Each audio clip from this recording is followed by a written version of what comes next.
"Yes, Daddy," was my classic response to the man I loved more than anything in the whole wide world. Hands up if you did everything your dad asked growing up. Come on, show of hands. Okay, some rebels out here. Whether mine asked me to eat my disgusting plate of tomatoes or try for valedictorian, I complied. Because hearing him say, "Sammy, I'm so proud," was like oxygen for me. But it turned my life into a treadmill of perfection, pleasing, and pressure, and I ran as fast as I could, trying to keep up. Besides, Dad knew best. Until that day in the coffee shop.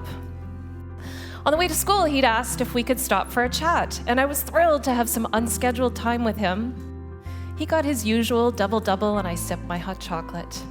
Oh, he looked so handsome in his navy suit, but he was fiddling with a stir stick, and his eyes seemed sad. "Sammy, I think I'm in love with another woman." My body went numb.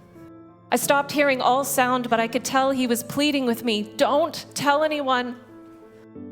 I squeaked out the faintest, "Yes, Daddy." When he dropped me off at school, I fled to the bathroom where my best friend found me sobbing. Keeping his secret was an unbearable burden for 18-year-old me. Evidently an enormous weight for her too. She told her father. Our fathers worked together, and mine got fired. The guilt almost ate me alive. He had trusted me, and I betrayed him. But Dad was committed to repairing and restoring our family. I watched him work tirelessly to build a financial company from literally nothing. And over time, that nothing became a huge something. I was 29 when he called me out of the blue while I nursed my baby girl. "Sammy, how'd you like to be my succession plan?" "I'm sorry, you're what now?" "I'm an artsy-fartsy girl with a music degree. I got no place in business." I looked down at my baby girl. He was painting a lucrative future, but as if I'd leave my thriving arts career, my heart was screaming, "No!" But I could already hear myself whispering, "Yes, Daddy." And actually, it was a great adventure at first. Dad and I were crushing it, serving the clients, growing the business. I was winning awards, making Dad proud. "Yes, Daddy, yes, Daddy, yes, Daddy," running faster and faster until bam! I flew off the back of that treadmill and landed straight into my worst nightmare. A compliance audit had revealed that I'd broken the rules. And suddenly, everything was in jeopardy. My livelihood, my reputation, Dad's whole legacy. We managed to get through that, but it birthed within me an internal war. I needed to save myself and leave the business, but how could I betray him again? That question haunted me.